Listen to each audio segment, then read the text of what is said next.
Shai Gilgeous-Alexander. Penny Hardaway. Shai Gilgeous-Alexander. Hardaway. Shai Gilgeous-Alexander. Penny Hardaway. On the Muscala. Back to the basket. Looking to distribute.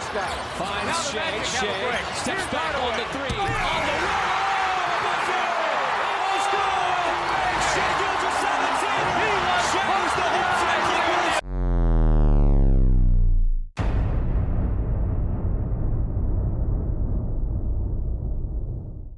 On this episode of NBA Now and Then, the greatest comparisons, we compare two dynamic guards who brought tremendous hope to young franchises. Getting dimes from a penny was a thing in the 90s, and boy, did it change the magic.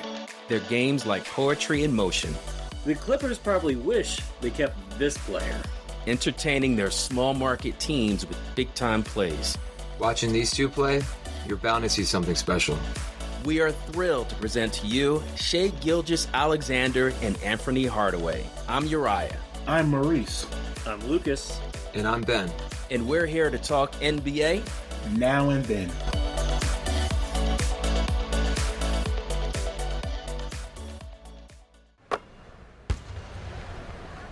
Okay, so we're going to get into another great comparison. We have a young guard who is just taking the league by storm right now. Small market team, but it's all good, especially if you're from OKC. And we're comparing him to, man, a blast from the past. Probably one of the most popular players of his time.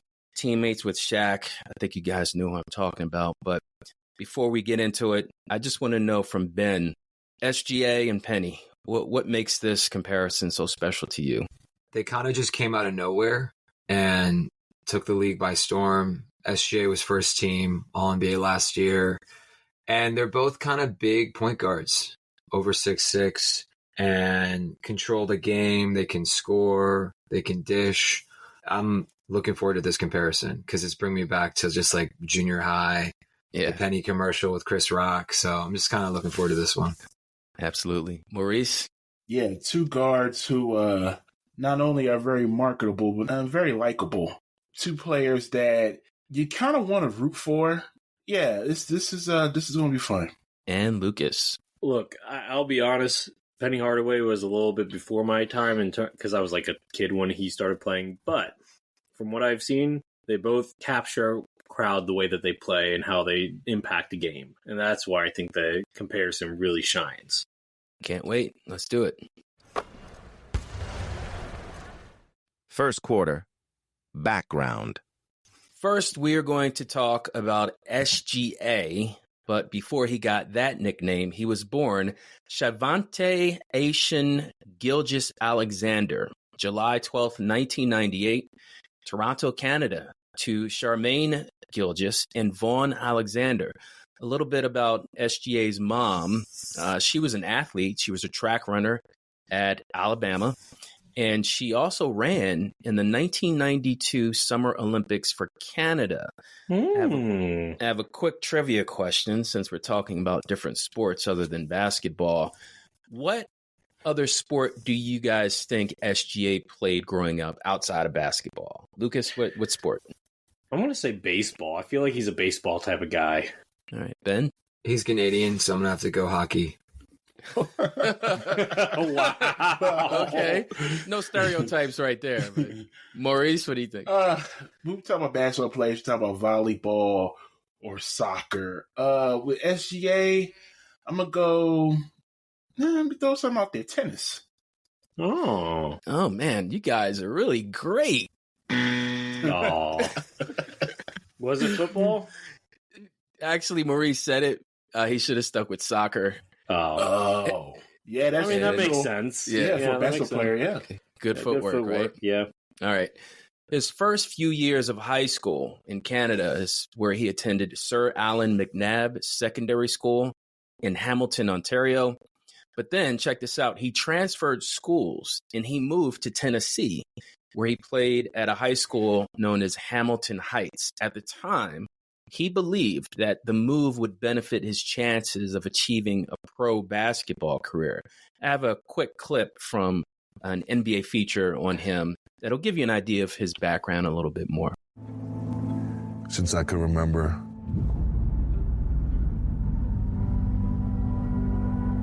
grew up in Toronto, and when I was a little kid, I just always had a ball in my hand, and I've always loved it more than anything.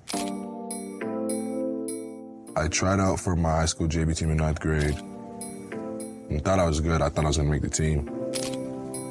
I didn't end up making it. Obviously was disappointed and upset.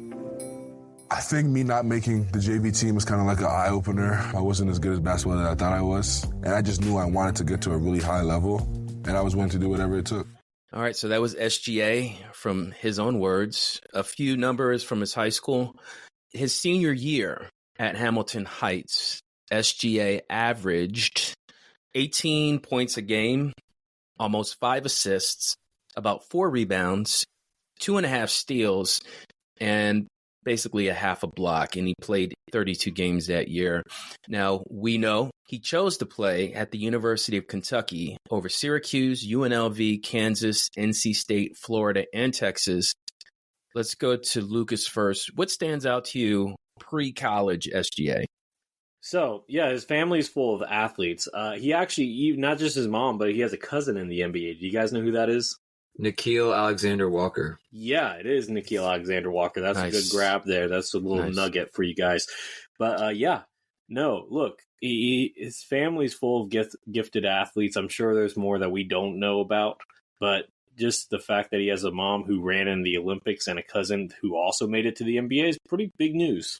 Yeah, that's something that, your mom ran the Olympics. That's pretty cool.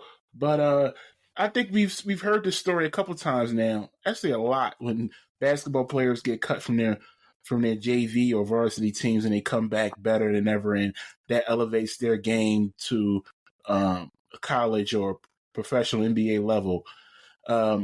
So yeah, this is another story of I guess you would say a redemption story, a comeback story of a player who's wasn't valued like some of the other greats, and now look at him now. I guess I'm surprised I know Tennessee's close to Kentucky, but I'm surprised he got, given the Canadian thing, he just must have looked really good. I'm surprised with those numbers he got recruited. He went to Kentucky, if I'm being honest. Yeah, I was impressed that he had the, I guess, mature perspective, even as a teenager, to say, if I go to the States, it'll help my chances of getting to the NBA, which is the ultimate level of professional basketball. And great that his parents recognized that, believed in his dream, and helped him achieve that. So I thought that was pretty cool. All right, let's get to his college days. SGA spent 1 season at Kentucky. He appeared in 37 games, averaging 14 points, 4 rebounds, 5 assists, 1.5 steals, a little over 1.5 steals, in almost 34 minutes. A contest to have 2 over-unders. Let's start with over-under field goal percentage. As a freshman, the number is 50%. Under. You guys are on point. He shot 48.5% in his first year, or his only year at Kentucky. The other over-under, let's do 3-point percentage. Over-under 39%. Over. Maurice. Go over again. And Lucas. I'm going to zag and say under. Lucas, you're incorrect. No. Maurice and Ben, he shot 40.4% from 3. Not bad. So SGA led his team in assists that year. He had 189. He led Kentucky with 61 steals, as well as 3-point percentage. He is one of only 3 freshmen in Kentucky history to record 61 or more steals. His college accolades include 2018 SEC Tournament MVP, All SEC Freshman Team, and All SEC Second Team. With the 11th pick in the 2018 NBA Draft, the Charlotte Hornets select Shai Gilgeous-Alexander from Hamilton, Canada, and the University of Kentucky. Second Wildcat taken tonight as John Calipari continues to have his players make it to the draft. And Gilgeous-Alexander, as the season went on last year, emerged as the leader for Kentucky. And some believe that perhaps he was as good as Trae Young, Colin Sexton. The opportunity to have a big impact in the NBA. And now he joins a Charlotte team that made its 14th lottery pick in the last 15 seasons. What are they getting in Gilgeous-Alexander? What comes to mind, guys, when you reflect on Shai Gilgeous-Alexander at Kentucky? Maurice, what do you think about? Well, I'm gonna be honest. I didn't watch much of that team that year. I'm gonna be honest, but we knew that he had the talent to be an NBA. He was drafted mid-round, not top of the draft, but the talent was there. I mean, and he landed in a good spot. That didn't last long, but. Can I talk a little bit more about the draft versus Kentucky? Because that draft trade was insane. They had Shai Gilgeous-Alexander. The Hornets had him. Right. This is the second, probably outside of Kobe, the worst draft day trade that the Hornets have made. Preach. Because, no, seriously, they traded him for Miles Bridges, who was good until he got into legal trouble, right? And a couple other picks, including the Heat's pick this year. Actually, no, that was a different trade. Never mind. But, they traded him for Miles Bridges, and it just felt like a downgrade. I'm just looking at that draft. That draft's pretty loaded. You've got some defensive player of the years. You have some future MVPs in Luka and possibly Shai, Jalen Brunson. So that draft is actually kind of pretty loaded. Michael Bridges. You know what surprised me the most, Uriah, was shooting that high of a percentage on arguably the best college basketball team. Right. 48 and over 40%. I'm surprised he slipped to 11. Yeah. I know, but looking at the draft, you had Ayton at number 1. And you had Luka, you had Trey, you had Colin Sexton, so it's Michael Bridges. So it's actually a pretty loaded draft. Mm-hmm. So I get how he slid, but given those numbers, yeah, he probably should have been a top, I'd say, 6 player in the draft. Yeah, and I'll add one more thing because I'm the teammates guy. That Kentucky team was actually pretty good. They had Jared Vanderbilt, Hamidou Diallo, Nick Richards, Kevin Knox, P.J. Washington, Wayman Gabriel. That was a pretty good Kentucky team. Yeah. Yeah, I think, Ben, your point about the shooting percentages, being at Kentucky, having that background and training under Calipari, I think even though it was loaded, like you guys were saying, look, to trade him for Bridges, like Lucas mentioned, I bet they wish they had that trade back. But let's move on. Okay, here we go. Let's talk about Little Penny. Actually, not Little Penny. That's his caricature for a brand campaign for Nike. Let's talk about Penny Hardaway. Before he got that nickname, he was born Anfernee Dion Hardaway, July 18th, 1971, Memphis, Tennessee. He credits his grandmother for being a strong influence on his work ethic, going as far back as 5 years old. This is an interview I heard him say, talking about his grandmother. In his documentary about his life, he says basketball saved his life because of all the negative things going on around him while growing up in Memphis. Basketball-wise, Penny was a former prep standout at Treadwell High, where he averaged almost 37 points, 10 rebounds as a senior in 1990. That year, he was named Parade Magazine National High School Player of the Year. He ended up scoring over 3,000 points before graduating from Treadwell. Wow. Yeah, and I have a quick clip I want you to hear about his experience growing up in Memphis. I knew at 12 I had the gift to play really well and that I had the opportunity to make it to the NBA. I could put people in place and then maneuver with my eyes what I thought those players were doing while I was making my move. The cuts, what move I needed to make to get around this guy. For reading the defense, was he going to help or not help? And then when I went into play, it just came natural for me to see those same things. We got in the 9th grade. I was a senior in high school. We just worked together and helped us win a lot of games. Senior, number 25, Anfernee Hardaway. Man, you can spot him out of 100 people and know he was going to be great. The way he moved around the court, the decisions he made, and realized this guy has something very special. When he left here and went to the University of Memphis, I knew it was just a matter of time. This is really where you'd like to see Hardaway get involved. Thank you. Right on Well, I chose Memphis because of the history of the school, especially the 80s. The teams with Andre Turner, William Burford, Keith Lee. These are names of Memphis history. Those teams were electric. The pride that's in the city of Memphis, was instilled in me, and I wanted to stay home and make a difference. All right, guys, what stands out to you based on Penny Hardaway's upbringing? We'll go with Maurice first.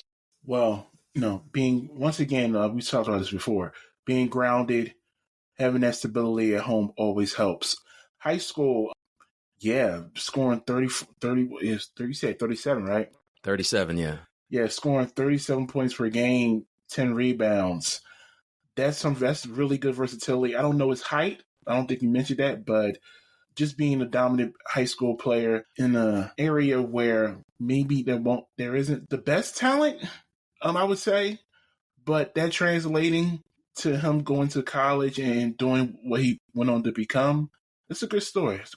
For me, Memphis is not always known as a safe area and definitely has had a history of racial tension. And growing up in there in the 70s and 80s, I would suspect not be an easy time for him, and yet he still came out with strong character, which I can commend.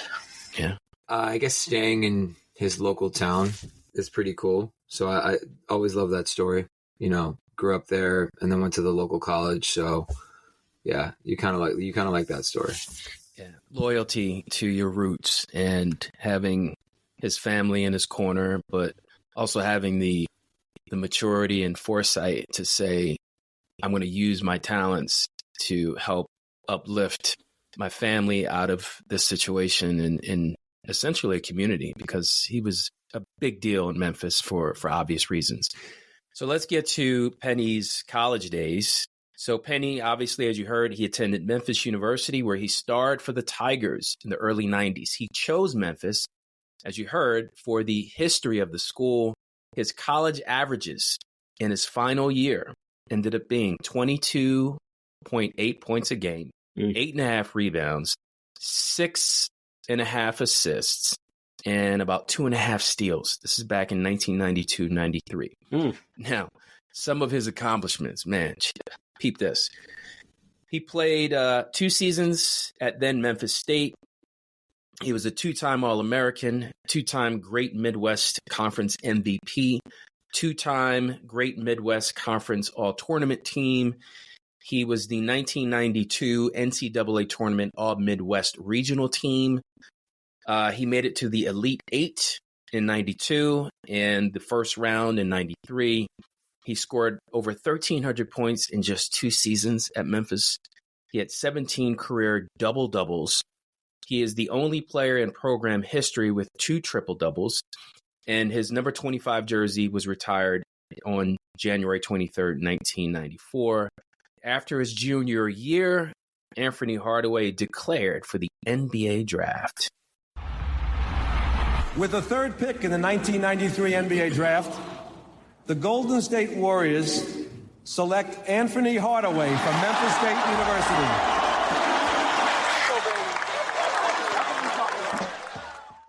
Ben, what do you think about the college career of Penny Hardaway? I didn't realize he made the Elite 8. That was kind of surprising. And yeah, the numbers are really good for college. I think that stands out. Memphis wasn't in the best conference back then, so I think making the Elite 8, 22 points, and then the fact that he was drafted so high, he was drafted 3rd. Back then, I think that's kind of a big deal. So obviously, people saw something pretty special. Yeah. Maurice? Well, interesting that both players were draft day trades. Yeah, I was going to bring that up. Thanks for stealing that. That's a good grab. I didn't even notice that. Yeah. Then Penny went on to play with. She traded to play with Shaq. It was a great 1-2 punch right there. Mm-hmm. And Lucas, dude, just to go back, he was traded for Chris Webber, who was originally drafted by the Magic. That's not the only thing that they sent for Webber. Besides Penny, they sent a 1996 pick that became Vince Carter, who we've already covered on the podcast. Ooh, yeah, wow, that's a better grab. Well, Carter was in the 98 draft. Hang on. Who was? Hang on. Let me make sure I get my years right, because I'm looking at this You're right, my bad. 96 was Todd Fuller, 98 was Vince Carter, and 2000, Mike Miller. Well, so they traded 3 picks for plus Penny for Chris Webber. Wow. Oh, that's right, because Vince Carter was drafted by the Warriors. I got you. Yeah. Yeah.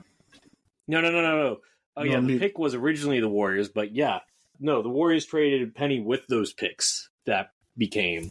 Yeah. So those picks went in the trade with Penny. Yeah. To Orlando. And those 3 picks, one of them ended up being Vince Carter? Yes. What? Wow, that's interesting. And unless an NBA reference has this written wrong. Okay. My understanding is that's it. Wow, that's a good grab. So my take is like the whole idea of Penny leading that Memphis squad to the Elite Eight, which I completely forgot about. He was always thin-framed, but just crazy agile, athletic, great court vision, even at the college level. But the one thing that stood out to me that was not mentioned, and I watched a documentary on this, is Shaquille O'Neal was so ticked off that Orlando chose Chris Webber over Penny that Shaq was throwing things in his house. Shaq was on camera saying that when they were filming Blue Chips, he didn't even know who Penny Hardaway was. And he was like, who's that kid? Because he was throwing the perfect passes in the movie. And once he found out, he actually talked to, I think, Magic ownership. And he said, look, we need to get this guy. And he literally said that he envisioned him and Penny being a young Magic Johnson and a young Kareem Abdul-Jabbar. So, man, like Shaq saw it. He's like, he has to be a teammate of mine. And it actually happened. It just didn't last very long. So, Blue Chips is a good movie, too. No, I've never actually seen it. Yeah, it's been a while since I've seen that. Second quarter. Statistics. I'm going Lillard. All right, 2-on-1. Final possession, possibly. Shai with a little exclamation point here to end the third quarter. And what has been another big-time third quarter, 38 points. Check that, 40 points. Shai got it off in time. It's good if it goes. Up 22 at halftime. You look at the score right now, folks. Thunder right now playing with a whole lot of house money as we move to the fourth quarter. The turnover. He just knew, all right, it's my time. So those were just some highlights of Shai Gilgeous-Alexander, but let's get into the numbers. So Shai is listed at 6'6", 180 pounds. He's worn the number 2 at both stops with the Clippers and with now currently the Thunder. His best season so far came last year when he made his first All-Star game.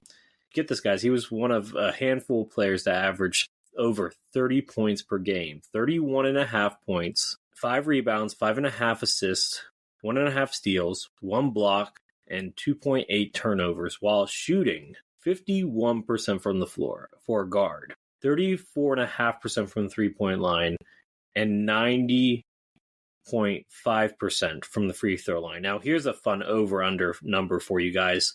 Last season, over-under 11 free throw attempts a game. Over. I'll go over. All wrong. Y'all wrong by 0.1. He averaged 10.9. Of course. 0.1. Come on. Wait, I've done that before too, so I'm guilty. Can't even get mad at me for it. But no, you look, not only was he one of the best scorers, he was also one of the best at getting to the foul line. It's impressive. But let's go to the career highs. He hasn't played that many games, but his career highs are still impressive. 44 points as a career high in points. Over under 21 rebounds for career high. I go under. Over. Under. Maurice, you're wrong. It was 20 as a career high. Oh. Still, for a guard, 6'6", 20 rebounds. Pretty darn good. That's still pretty good, yeah. Yeah. 14 assists, 5 steals, 4 blocks, 8 turnovers. That's not bad. And like I said, when it comes to so last season he was 4th in assists among all active players. He was 15th in blocks as a guard, blocks per game. And then steals, he was also 4th. And like I said, free throw attempts, he was 9th overall in the NBA. Free throw attempts 9th overall. So that's like I said, it's mind-boggling how impressive he was. So now that I've shared some of those stats with you, what do you guys think? I'm going to start with Ben first. Last season, he didn't really have that much offensive help. So primary ball handler, distributor, and probably getting double teamed a lot as a guard to put up 51% and averaging over 31 points. That's impressive. So that's only going to get better with Chet Holmgren. I'm surprised it's probably a volume thing, probably like a lot of like last end of shot clock threes, but I know they play a lot of close games. I am surprised the 3-point shooting is so low. Well, for his career, he's only 34.8% from the 3-point line. He's only had one season when he's had 2 seasons where he shot above 35%. So he's just not that good of a 3-point shooter. That's why I guess the under on his 3-point percentage when Uriah asked for that. He's had 2 seasons where he shot over 50%. Last year and then in the 2021 season. He can score around the basket. His 2-point percentage has always been above 50 for guard. 2-point percentage for guard above 50. That is pretty fantastic. Okay, Maurice, what do you think? Yeah, his 3-point percentage is still low. It's still something he need to work on. But like you mentioned earlier, 20 rebounds. 20 rebounds is his career high. His assist is always there. Now they have Chet Holmgren there. Josh Giddey is also a very versatile player who does a lot of the playmaking or just passing on that team. He's very versatile, and something that threw me off a little bit was you said he was 6'6". He doesn't seem 6'6". No, if anything, 6'6". I think he seems taller. In my opinion, I feel like he's shorter. He looks shorter. Yeah, I've seen he played with Chris Paul. Not to steal some of your thunder there, but he's played with Chris Paul. Chris Paul is tiny. He's big. He's a big guy. Yeah, I like the pundit too. Thunder. Yeah, because I totally meant to do that. Wink, wink. Of course. Yes. My take on his numbers really is, I just see it as such an impressive aspect of his growth to be so young. And you look at Charlotte, you look at the Clippers, and they're kicking themselves right now because he's a 30-point scorer and, as Ben said, highly efficient. I just can't say enough about this kid, and we don't even really get to see him that often because the Thunder are rarely on national TV. So the only way you can really absorb any of his highlights are on YouTube. So I'm just impressed that he's such a great scorer this early in his career. And because of the team that has been constructed around him, man, they're going to be fun to watch. I would get League Pass just to watch that team play along with other young teams. Look, that's exactly what I've been doing. Yeah. Look, I will say this. First off, I think that Thunder's national TV schedule is about to increase significantly. Oh, yeah. Secondly, I don't know if Shai becomes as good of a point guard as he is if he does not get traded to the Thunder and play with CP3. That's possible. So that's possible. Yeah. I'm just saying. I'm not saying that he would be bad. Right. But learning under CP3 definitely does something for you. Yeah. Absolutely. Hall of Famer. One of the best. Yeah, and his game, it being his own team for a couple of years, I think his game did develop. And honestly, they hit on so many draft picks with Josh Giddey and is it Jalen Williams? You're stealing all of Maurice's thunder, Ben. Gosh. Sorry. Yeah. One of the two Jalen Williams. But yeah. No, that's cool.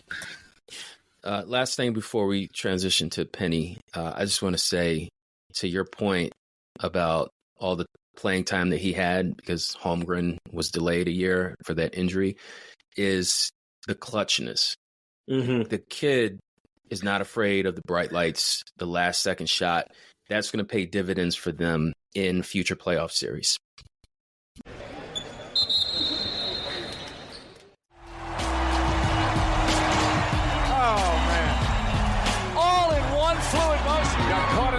Luke Longley didn't turn around.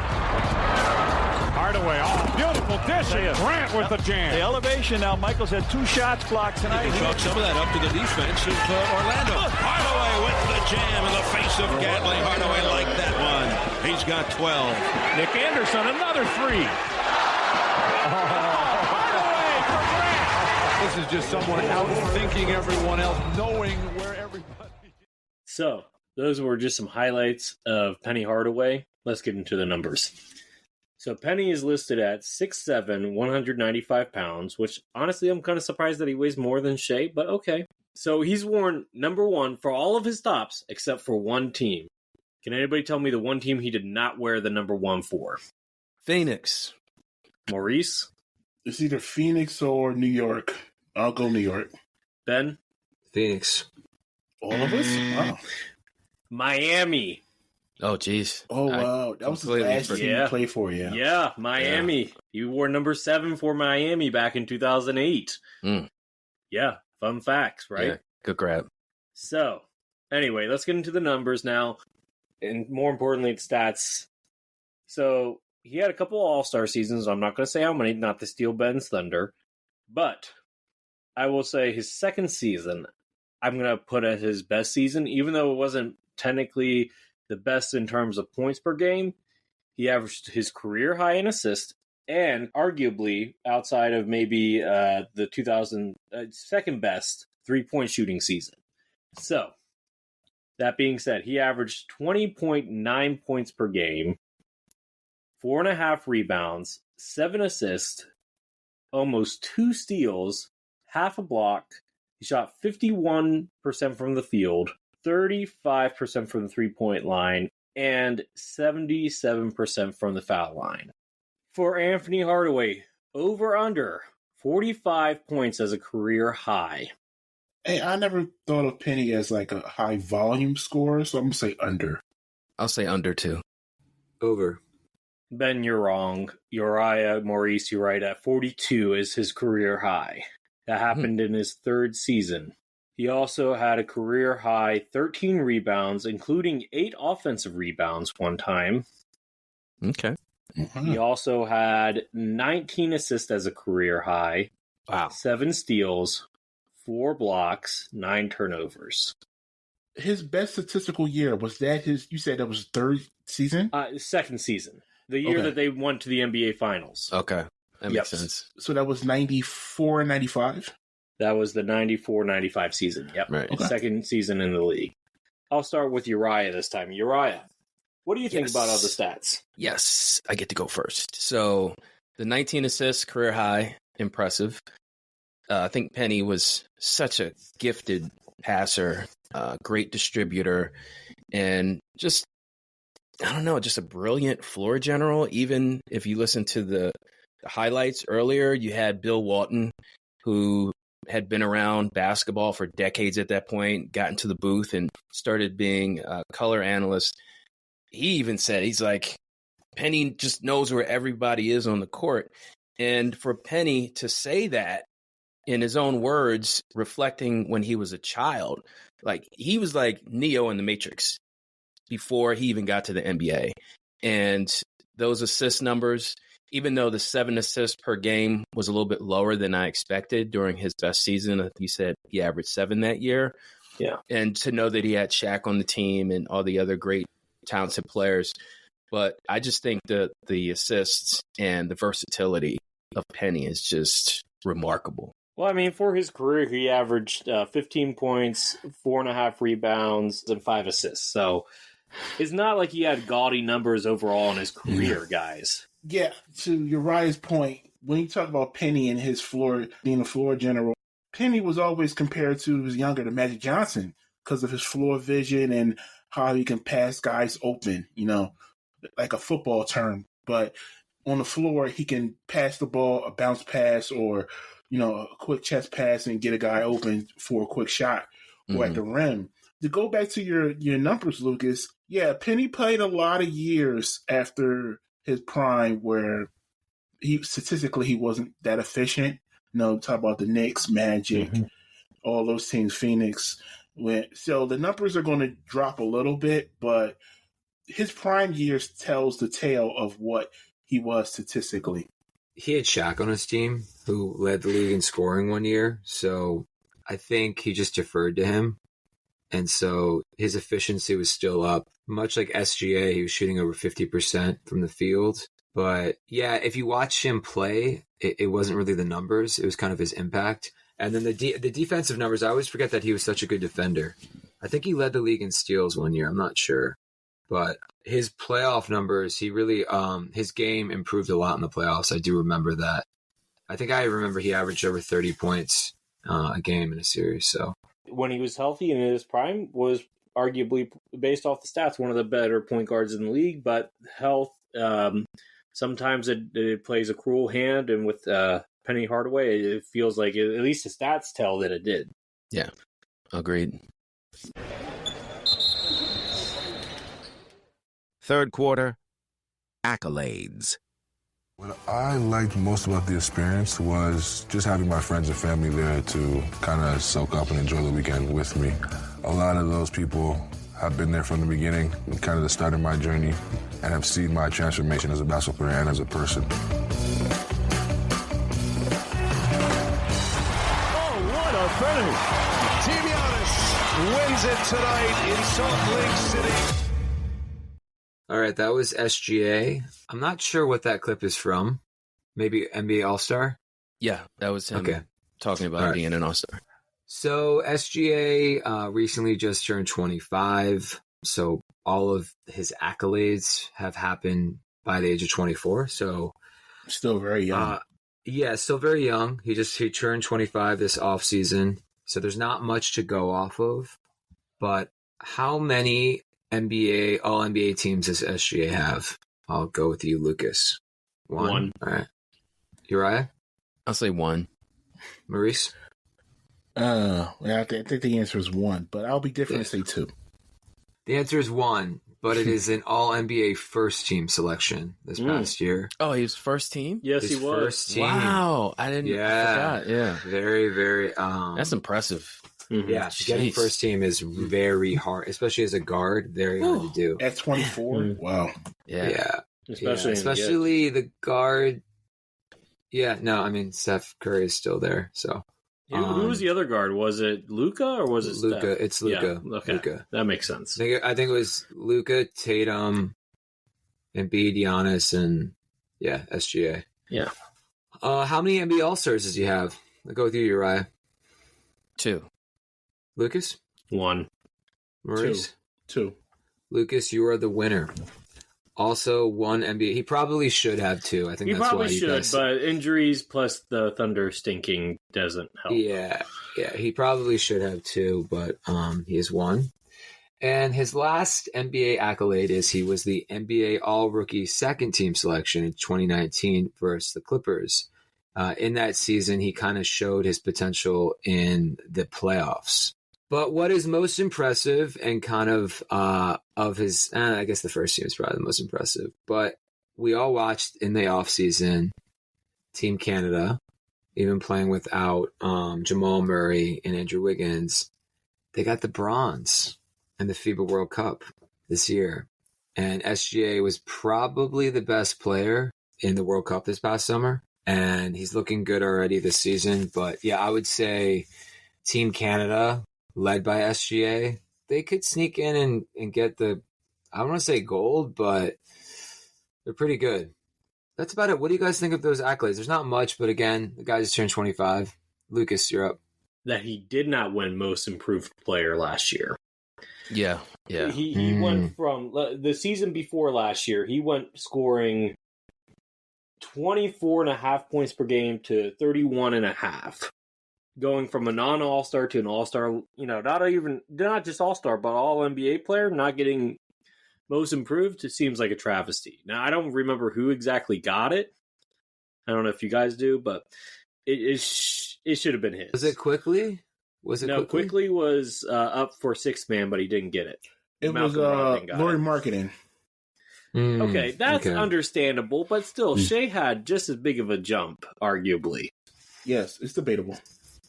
Maurice, what do you think? What stands out? Well, what stands out to me, I agree, most improved. I think he should have won it over Laurie Marketing. And he should have had at least 2 All-Star appearances. And I think those accolades will start to come in once the Thunder become a little bit more successful going forward. We're going to talk about it with teammates, but I think we all believe that Thunder are going to be more competitive in the Western Conference with the players that they have now. I agree, Maurice. Uriah, what do you think? What stands out? What stands out to me is the All-NBA first team. I'm still stuck on the idea of this 24-year-old player who played 1 year at Kentucky and, playing for a subpar team, small market team, but still getting the respect of the NBA officials, players. In the audio clip that I played earlier, you heard a little bit of chatter going on. Well, it was SGA having banter with Kevin Durant. Like Durant was getting in an elevator or something at the hotel in Utah. And you just see these players showing respect to this young buck coming up. And they're knowing that the NBA is in good shape with players like SGA carrying the torch and just taking the NBA or keeping it at a level that makes it the best league in the world, even though the Olympic competition is better internationally. The NBA is top notch, and SGA is going to be one of the faces of the league one day.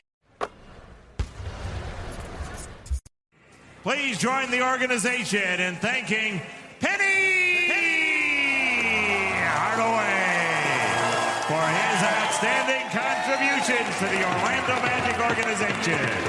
Thanks for the memories, Penny! Penny Hardaway, the 5th member enshrined into the Magic Hall of Fame. Here is Penny Hardaway on today's induction. It's just an honor to be in the Hall of Fame. I'll be able to bring my kids here to be able to see that. It just shows to the work that I did ever since I was young, wanted to live a dream to be in the NBA. Didn't know it was going to be this great. God blessed me with a great talent, and I just tried to showcase it, but I'm so humble today. Tremendous honor. Great to have Penny back in Central Florida. All right, that was Penny Hardaway being enshrined in the Orlando Magic Hall of Fame. So Penny, as we've stated before, had a short but impactful, I would say 5 or 6 years. Yeah. He probably would have gotten more. He's one of those players from the 90s that probably I don't remember, but he probably would have gotten that 99 All-Star. There wasn't a 1999 All-Star game.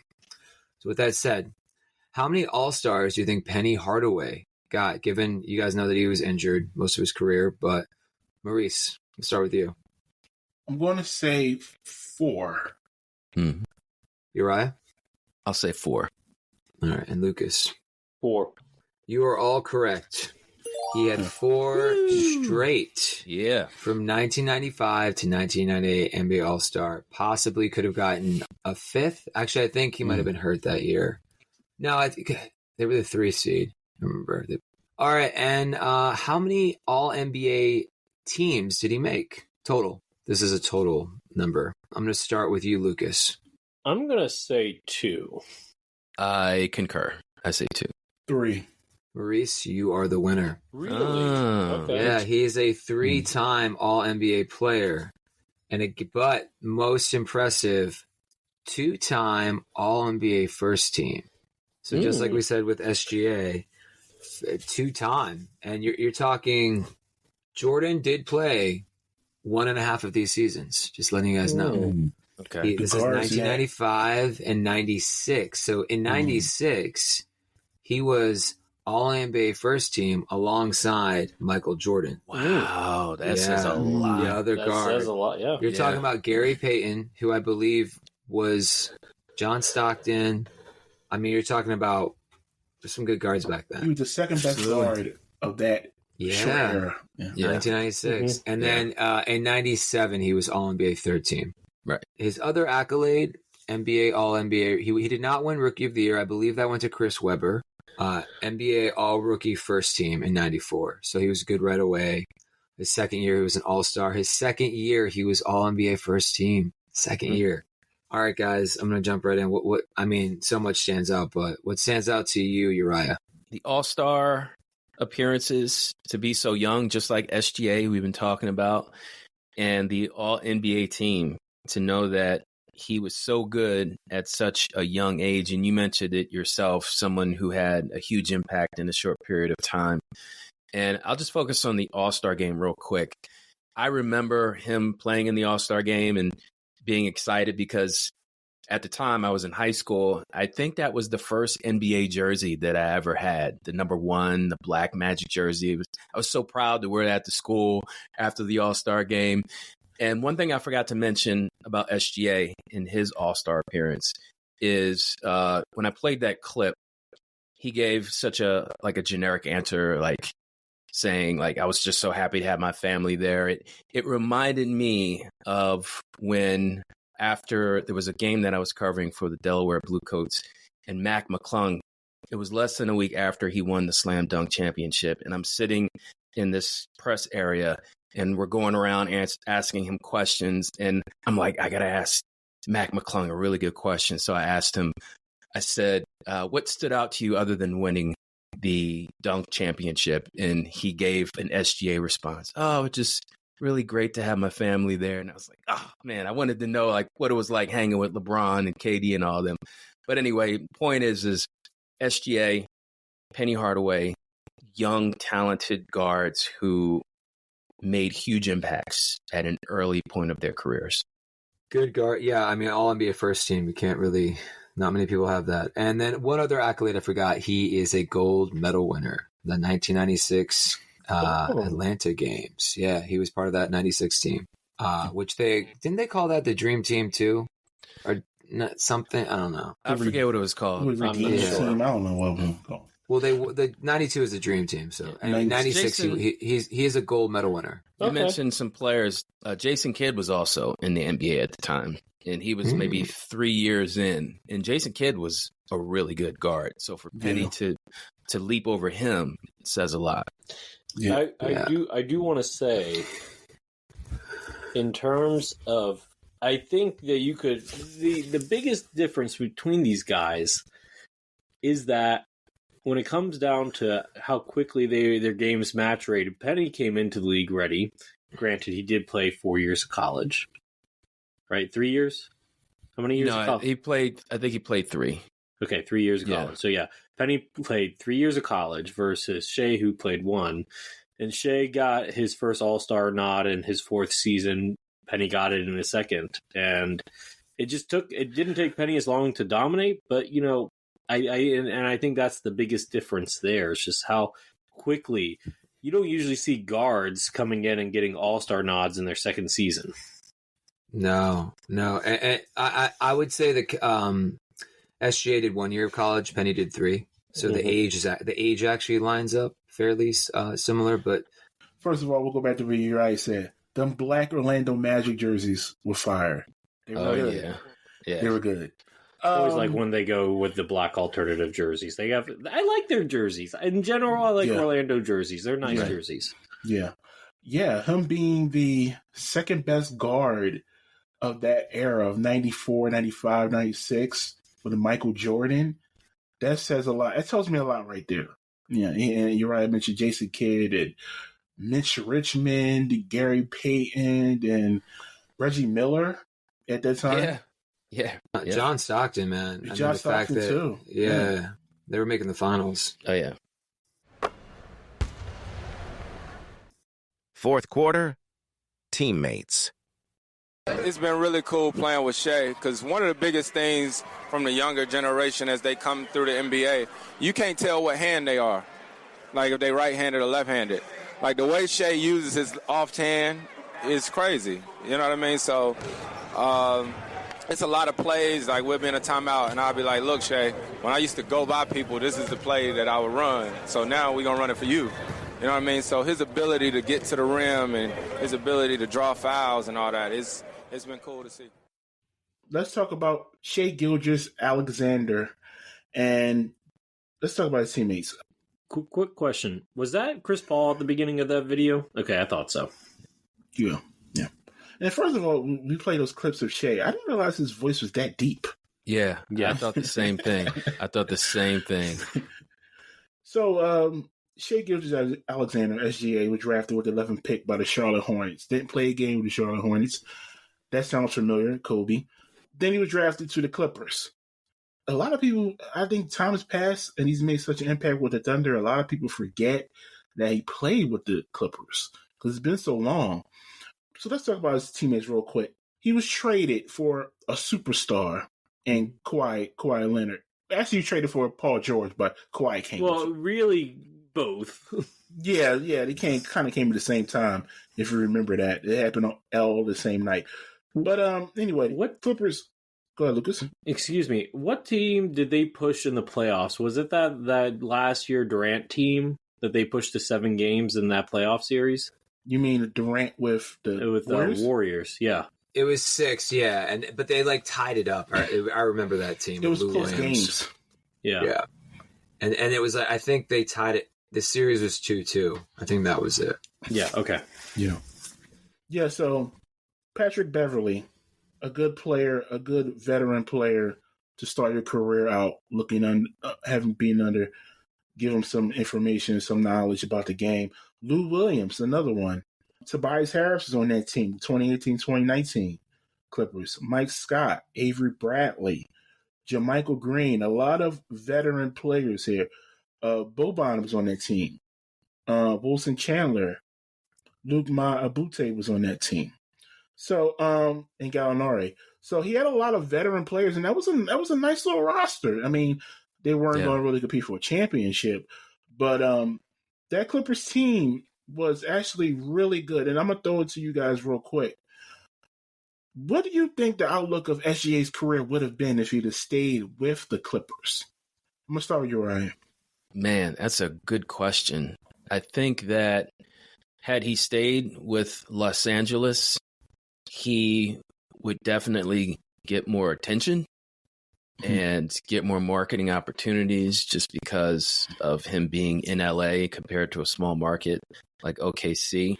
As far as the players around him, man, I honestly think they could have built around him because his talent was always there. He just needed minutes.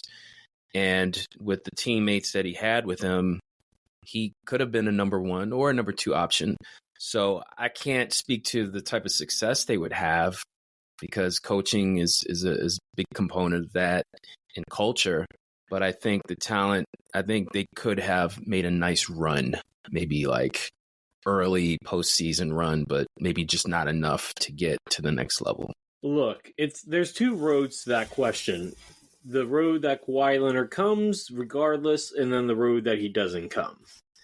When I think about what it would have been like if he stayed there. If Kawhi would have came, I think, he would have deferred to Kawhi more, maybe not reached the stardom that he came to. And if Kawhi didn't come, Doc Rivers is still probably the head coach there, and who knows what type of player he would have, because Doc's hard on point guards, and I don't know if he would have developed the same way as he did with Chris Paul as a mentor versus having Pat Bev and Doc Rivers. So, part of me says that either way, I don't think he becomes the player that he is, as good of a player as he is currently.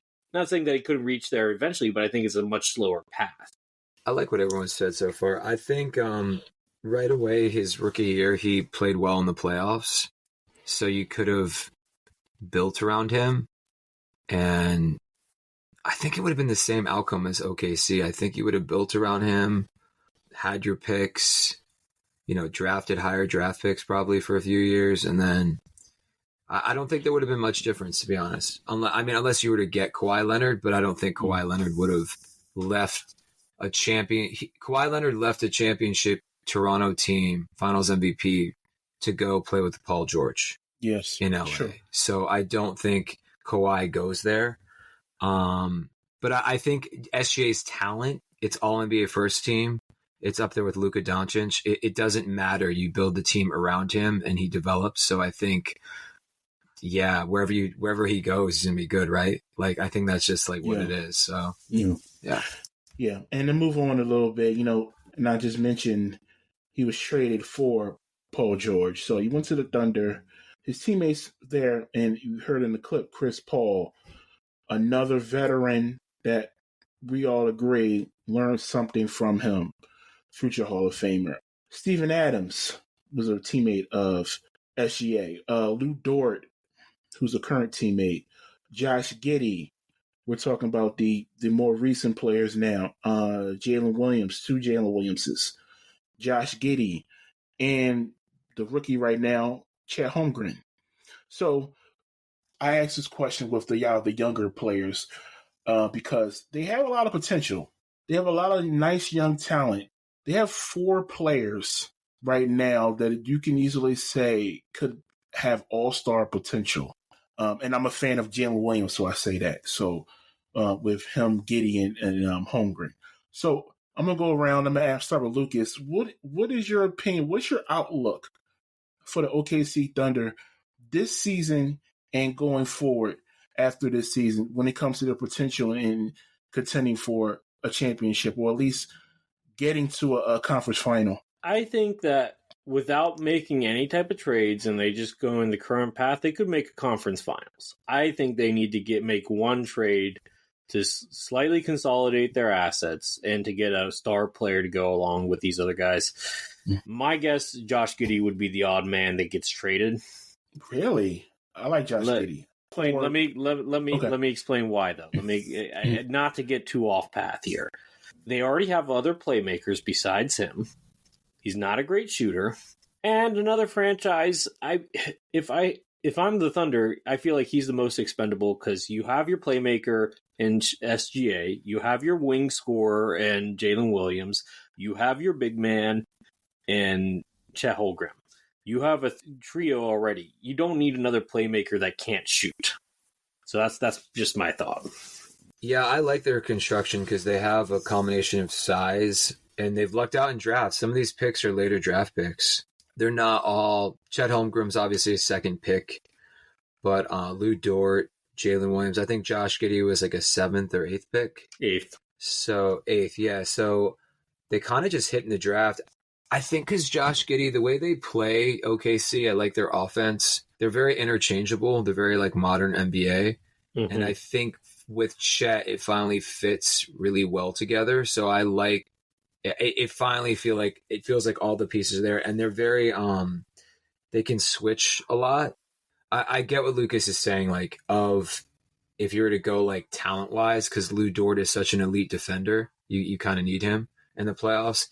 Yeah, that's a good take, Lucas, actually, because you get a lot back for Josh Giddey, but I would just run it with this team because the vibes are really high in OKC too. Like, I'm jealous. Everyone, the coach, they're 1,001 first round draft picks. So yeah, they have a bright future, and all the young pieces that you guys are mentioning are going to contribute to their success. But I think the driving force is SGA. I think he's the leader of that team for obvious reasons. First team All NBA. I don't care how productive Chet Holmgren is this year, or Josh Giddey, Mr. Triple-Double, because he's so diverse with his skill set. SGA is that dude. He's the guy that's going to take the last shot in the game, at least from what we've seen. So I think the outlook is bright. I'm a little jealous of them because they have a player that I used to write about. I did a feature on for the Sixer Sense, Isaiah Joe. I love that kid, and I'm happy for him to be amongst guys his age, and mm-hmm. all those guys are playing freely up pace. So I think that young talent, they have the right pieces, and like Ben was saying, if they have the right coaching and they get the right system, they can make some serious noise. One other thing, Maurice, I kind of tail-ended it with the picks, but I think if they make some noise, let's say they make like a second round this year, right? Like they're 4 or 5 seed or something, they upset someone. If they make some noise with all those picks, they might get a free agent to go there. And then all of a sudden next season, they're like a legit contender. That would be interesting. They've got the picks, so. Yeah. I had no idea who he was until the summer before he got drafted. So we get over to the gym. I'm trying to like really focus on playing and stay in shape. And this guy was just making the most beautifulest passes ever. And finally, after the third day, I said, who is this guy? And they said, that's Penny Hardaway. He went to Memphis. He's projected to go number 3. That's what I'm saying. And then a couple weeks later, I found out Orlando gets the ball. The first pick in the 1993 NBA draft goes to the Orlando Magic. This is in the category of go figure. 1 ball out of 66, and they get the number 1 pick. Called General Manager of Orlando Magic, John Gabriel. I said, listen, there's a guy. His name is Penny Hardaway. I'm thinking young Magic Johnson, young Kareem Abdul-Jabbar. You got to get this guy, Penny Hardaway. And he gave me I don't know, boom, boom, boom. And then finally I said, hey, you don't get me what I want. When my deal is up, I'm going to be looking to do other stuff. Yeah, that was Shaq. He's foreseeing his future right there. That was Penny Hardaway, but probably his best teammate. Not even probably. It was his best teammate. Actually, before I even go any further, who won the most games with Penny Hardaway? Because it wasn't Shaq. I'll give you that clue. Uriah? I am going to go with Jason Kidd. Ben? No. Well, can I change it?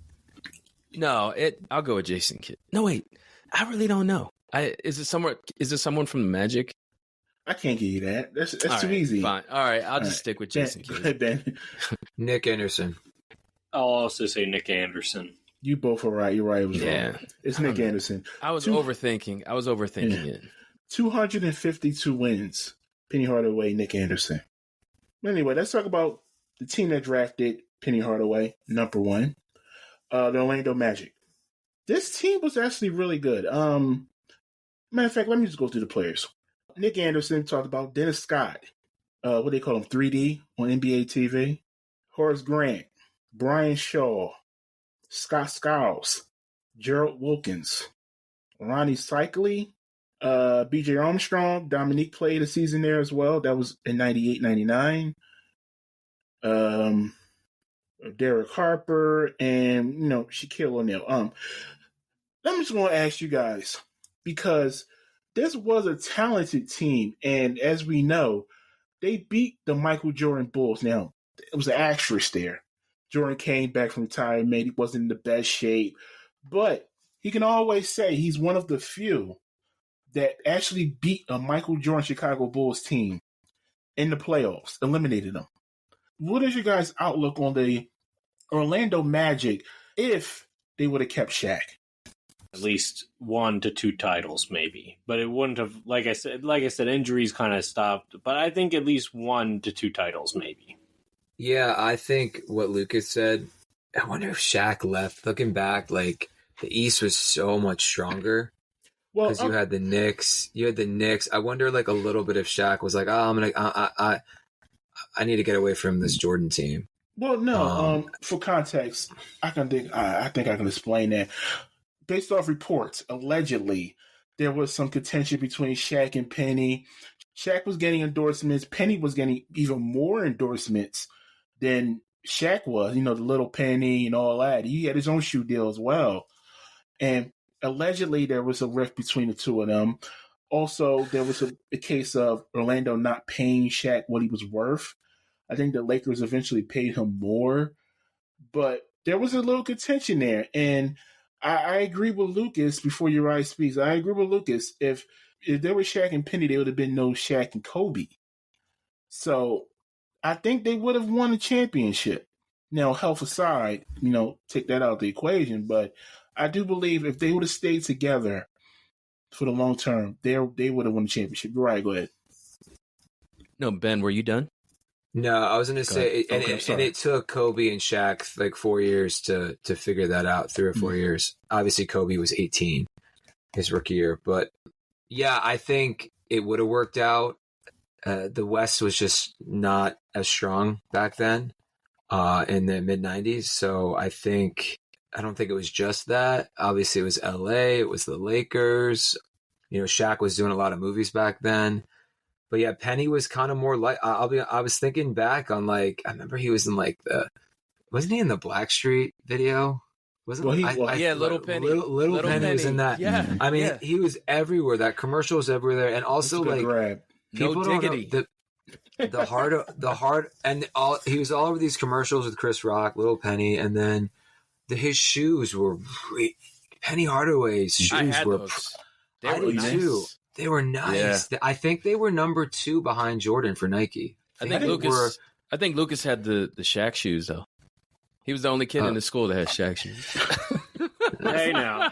Those swirls, okay, the black but and white swirls? there's a reason why I had the and ones. They used to sell the Shaqs at Ross. You They guys remember did, that? yeah. They Roses used to and sell Ross. them at That's where I Ross. got. Yep. That's where I got my Shaqs. I was at Roses. I believe you can still buy them. Yeah, somewhere online. Yeah. You're right. So let me peel back some layers for you guys, because I did watch the documentary that was focused on Penny. And then there was some type of feature documentary where Shaq and Penny were sitting by a swimming pool, ironing out their differences decades later, both giving each other their flowers.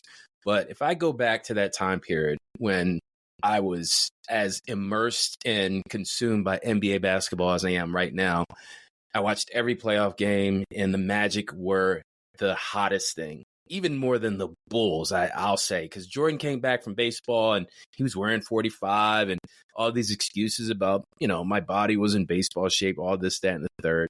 They still had Scottie Pippen. They still had a bunch of great players, and they still had Phil Jackson. But here's who the Magic had. They had the secret weapon, and it wasn't Shaq or Penny. It was Horace Grant. Horace Grant played his entire career up to that point with the Chicago Bulls. He knew that player personnel inside and out. He knew the mind of Phil Jackson. So when Orlando came into that series, that secret weapon was inside the locker room of Orlando. And had it not been, and I'm not trying to, denigrate this one guy because he missed some free throws, but the history of the Orlando Magic would be completely different, I think, had Nick Anderson not missed those 4 free throws. Because they go on, let's say they beat Houston in that series. That starts a dynasty, because I don't care what anybody says. Shaq and Kobe, they won 3.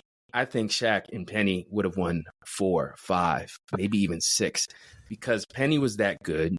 He knew his role. He knew that Shaq was the leader, and Penny was fine with sharing the ball. Penny was okay dishing the ball off to Shaq, throwing alley-oops. But like you guys were mentioning, that marketing and advertising stuff, the egos, it got in the way, and Shaq was like, "You're not going to pay me? I'm out." So he went to LA. So I think, Maurice, they win at least 4 championships. I forgot about the Nick Anderson free throws. That's like the Kawhi shot where something happens, and if a team wins that series, everything changes, right? And it's interesting that Nick Anderson, those free throws, it started. Yeah, it's really interesting how that, when you look back on that, and you're right. I think because Shaq didn't really, he's always been dominant, but there were a couple years, and they still won games, but they didn't have playoff success really until 2000 when they won their first chip. Right. And so he would have been with Penny those 4 or 5 years, just Penny in his prime, not waiting for Kobe to catch up, dominated. And so he would have had. Let me ask you guys 2 quick questions regarding this. If the Orlando Magic would have won, like Uriah said, would they have been willing to pay Shaq as much as they did, or as much as he wanted? Yes. 2, would that have made if Shaq stayed, would it have made a difference in terms of Penny's longevity and ability to stay healthy? Because he was, I'm not sure. No. Here's I was watching the documentary, and Penny was saying that after he got injured, after Shaq left, and I think he admitted, or maybe Shaq said, Penny started playing. All the burden was on him to score, to pass, to rebound. So all the wear and tear he experienced after Shaq was gone is because he was the man. He didn't have to be the man when Shaq was there. So I think I see where you're going, Lucas. I thought that too, Uriah, that the usage was just too much. And then you're right, Uriah, thinking back to the mid-90s, everyone had a Orlando Magic starter jacket. Oh, you're right. I forgot. I had one. Yeah. And it's Orlando, but that's how much people like them. Yeah. And before we move on, I think real quick, the younger generation now don't realize how big that little Penny commercials were in the 90s. It was hilarious. Yeah, it was hilarious, man. Chris Rock's voice, it was everything. And I could just imagine Shaq, because let's just face it, he is bigger than life. And he thinks of himself quite highly because he's a great dude. He's a personality. Yeah, He is literally a marketing brand, a walking marketing brand. Like anything he touches turns to gold in business. And you look at Penny overshadowing that, and they're both in their early 20s. It's no wonder that there was some jealousy going on there. And they admitted to it. So, what could have been? Yeah, what could have been? All right, so we talked about the Orlando Magic. The Orlando Magic actually traded Penny Hardaway, to the Phoenix Suns for Danny Manning, Pat Garrity, and 2 second-round picks. So he played the rest of his career, I would say, the downside of his prime with the Phoenix Suns. His teammates were Jason Kidd, who he eventually played with. So that's 2 really good guards on the same team. Sean Marion, Joe Johnson, I want to say that's his rookie year, 2001. Amari Stoudemire. Oh, he actually played a year with Kevin Johnson. Okay. I didn't even know that one. Yeah, I didn't know that either. No. Vinny Del Negro and Mario Elie.